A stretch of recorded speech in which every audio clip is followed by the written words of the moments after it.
추수감사주의를 앞두고 감사라는 주제로 찬양을 하고 설교를 할 기회가 많아지는 것 같아요.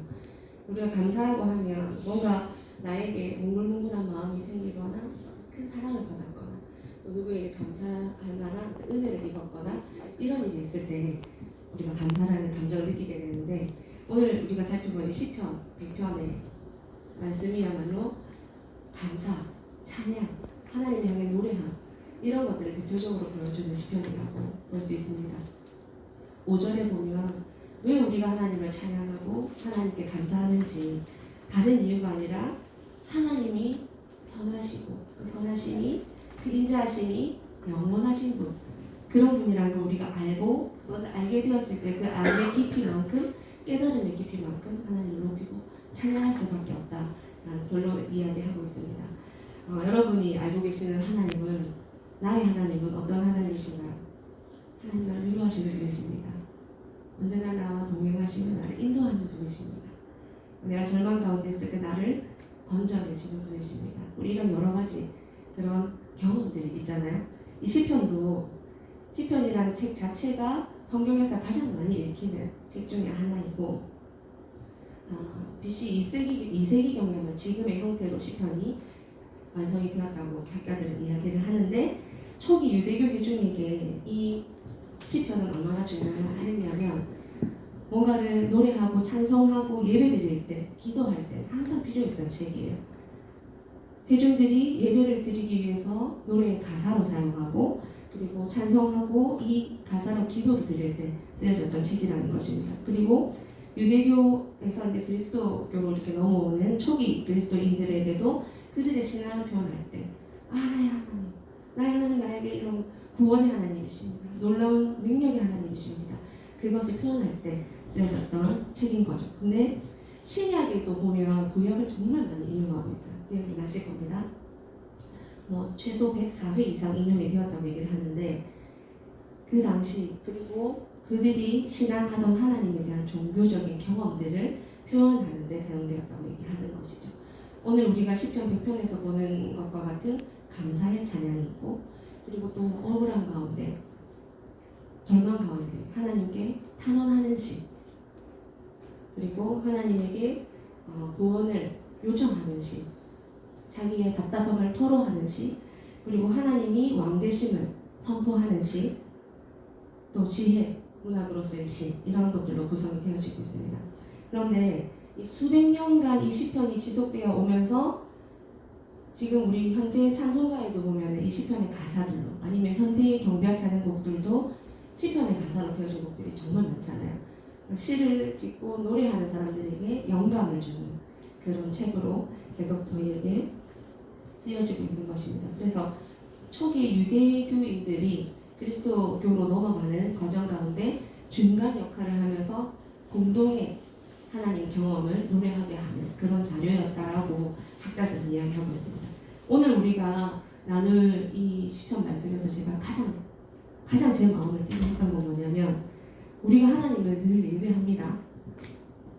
어떻게 보면 정말 많은 횟수를 하나님을 예배하고 찬양하는 것 같아요. 특히 한국 교회는 열심히 있고 열정적이고 하나님을 향해서 코리안 기도가 있을 정도로 방언하고 통성으로 기도하는 새벽 기도, 부르짖는 기도, 그것이 전 세계에서 한국의 기도라고 불려질 정도로 하나님을 찾고 하나님을 만나기 위해서 우리 마음을 열고 하나님을 향하는 그런 찬송과 예배가 엄청나게 많이 드려지고 있어요. 근데 정말 그런 거 있잖아요. 애가, 우리 자녀들 중에서 자기 관리를 잘하는, 아주 깔끔하고 막 지금 청소년 시기 좀 되는 아이들, 깨끗하게 씻고 자기 관리 굉장히 잘하잖아요. 예쁘게 옷 입고 꾸미고 하는 거 굉장히 잘하잖아요. 그리고 누가 머리를 헝클어뜨린다든지 자기가 이렇게 뭔가 차려입었을 때 그것을 흐트러뜨리는 거 굉장히 싫어하잖아요.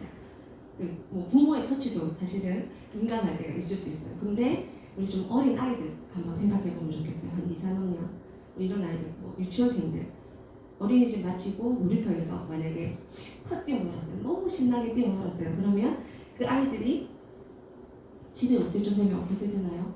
깨끗한, 아침에 갔을 때 예쁘게 빗겨서 옷 입혀서 보냈던 그 모습이 아니라 정말 우리 아이지만 정말 꾀지지하고 꼬질꼬질하고, 저는 시커멓게 뚝뚝 떨어지는 부정물이 아직까지도 그 날 수 있다는 그게 땀을 흘리니까 애들이 막 흙만 찌고 이렇게 하니까 시커멓게 막 이상하게 군인 아저씨 위장한 것처럼 이렇게 해가지고 올 때가 있더라고요. 근데 아이가 놀이터에서 놀고 저는 어디 직장이나 어디 갔다가 왔을 때 눈이 딱 마주쳤어요. 그러면 그 아이가 어떻게 하나요? 어머니 다녀오셨습니까? 이렇게 하지 않죠. 어떻게 하나요? 이러면서 막 달려오잖아요. 그러면 저는 어떻게 하죠? 애가 더러워요. 그럼 피하나요? 아니죠. 그 모습 그대로가 너무 사랑스러워서 제 뭐 옷이나 다른 걸 신경 쓰지 않고 그 아이를 하고 안아주게 되잖아요. 그래서 제가 들었던 설교 중에 유기성 목사님 이런 비유를 하시더라고요.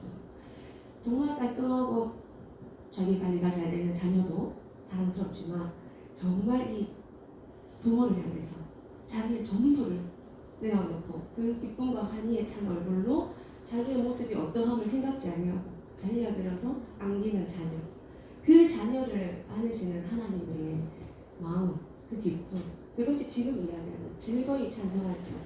하나님을 예배할 때 형식적으로 의무적으로 우리가 늘 해오는 것처럼 의례적으로 하는 것이 아니라 나의 마음과 나의 영과 나의 모든 세포 하나하나까지도 하나님을 향해서 기쁨으로 전력 질주하여서 달려가서 하나님 품에 안기는 그런 예배, 기쁨의 예배, 환희의 예배, 이런 것들이 우리 가운데 회복되어졌으면 좋겠다는 그런 생각을 하면서 오늘 말씀을 준비했습니다.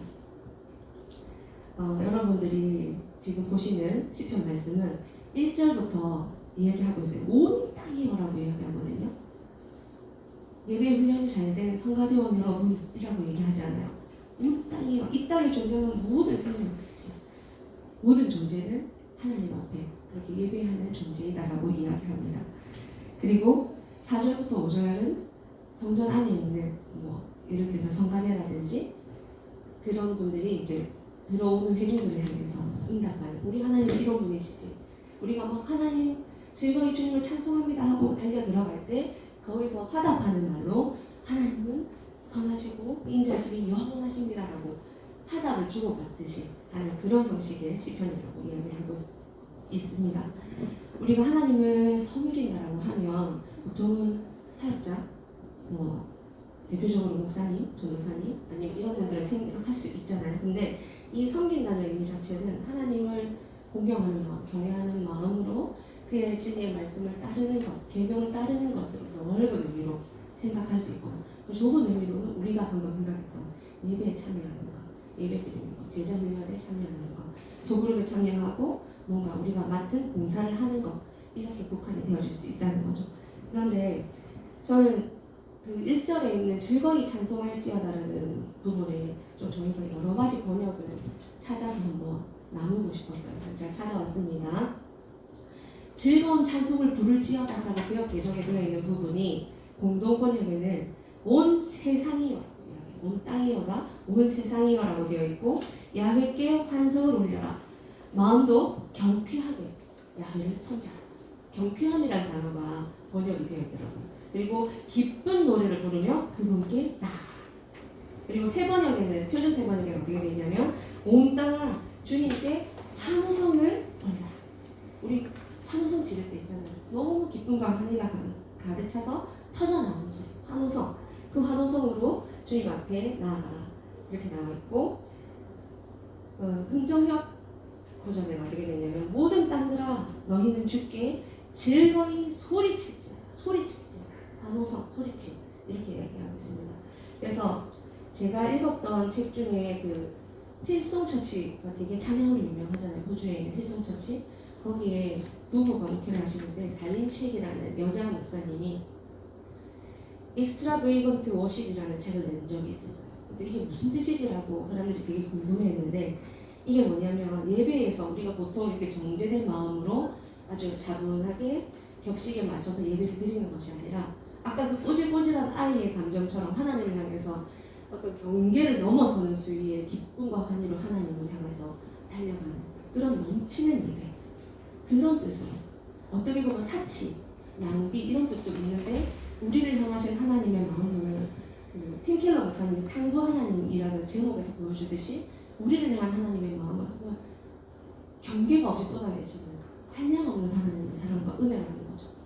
그래서 우리도 하나님께 나아갈 때 우리가 익숙해 있고 어느 정도 격식에 맞춰서 훈련된 그 정도 차원이 아니라 정말로 하나님 앞에 환호성을 터뜨리면서 그 경계를 넘는 쏟아부어지는 하나님 앞에 넘치는 예배자로 예배하는 것을 이야기했던 것이 제가 떠올랐습니다. 그래서 나누고 싶었고, 하나만 더 예를 들자면 그 누가복음 7장에 향유 옥합을 깨뜨려서 예수님을 발을 씻었던 여인, 그 여인에 대한 바리새인들이나 제자들의 시각은 왜 저렇게 예배드리지, 좀 이상하게 하네, 우리하고 다르네, 저게 틀렸어라고 얘기를 할 때 예수님 얘기하시죠. 죄사함이 큰 자일수록 나에 대한 사랑함이 크도다. 그가 한 행동은 나에 대한 사랑이 크기 때문에 한 거야. 저 예배의 반응은 사랑이야. 나를 향한 사랑이야. 라고 얘기하셨어요. 그래서 저희가 일신기독교원에서 예배를 드리시고 또 기도하시고 여러 가지 하나님을 찬양하는 것뿐만 아니라 사람들을 치유하고 고치고 위로하는 일들을 하시는 여러분들의 마음 가운데 먼저 그런 기쁨이 부어지기를 제가 축복합니다. 그래서 내가 스스로 하려고 할 때는 할 수 없었지만 하나님이 보시는 엄청난 크게 파도와 같은 그 압도되는 기쁨이 우리가 하는지도 인식하지 못할 정도로 그런 사이에 하나님의 일들이 이루어지고 치유와 생명이 회복되는 일들이 일어나기를 간절히 바라는 마음으로 이 말씀을 준비했습니다. 길지 않은 시간이지만 우리 한번 이런 질문을 나누고 싶어요. 하나님 앞에 환호성이 안 나와요. 난 왜 그렇지? 하나님 앞에 나는 왜 넘치는 예배가 잘 안 될까? 그럴 때 이런 질문을 한번 해보면 좋겠습니다. 예수님께서 나를 위해서 하신 이 나의 죄와 내가 졌던 그 빚을 탕감해 주신 거잖아요. 나는 얼마만큼의 빚을 탕감받았지? 작은 빚을 탕감받았나? 큰 빚을 탕감받았나? 그럼 내 사랑은 작은가? 내 사랑은 정말 눈물 흘리며 내 머릿결로 예수님의 발을 쉼없이 닦아내는 그 여인과 같은 그 은혜의 마음이다.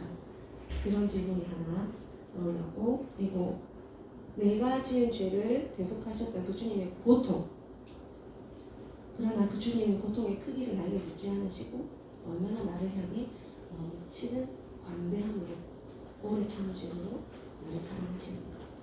두 가지 질문을 해본다면 우리가 내 안에 감사가 있어. 이미 잠재 포텐이 있는 거예요. 감사에 넘치는 찬양을 예배를 드릴 수 있는 포텐이 우리한테 있는데 터뜨려보지 못했구나.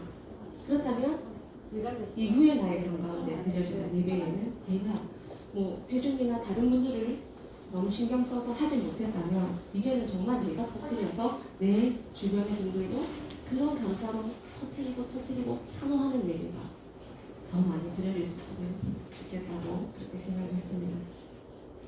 여러분들, 우리가 나누면서 깨달았던 게 뭐냐면 하나님을 아는 지식의 깊이만큼 예수님의 사랑과 은혜를 깨닫는 그 지식만큼 깨달음만큼 은혜만큼 우리가 노래할 수 있잖아요. 그러니까 하나님과 교제하시는 시간을 어떻게라도 확보하셔서 정말 1분 1초가 소중한 이 공간에서 그 은밀한 장소를 확보하시고 그런 친밀함의 교제 가운데 하나님이 부으시는 은혜와 감사가 충만하신 여러분들이 되시기를 기도하겠습니다. 이 말씀 기억하면서 잠시 침묵으로 기도하겠습니다.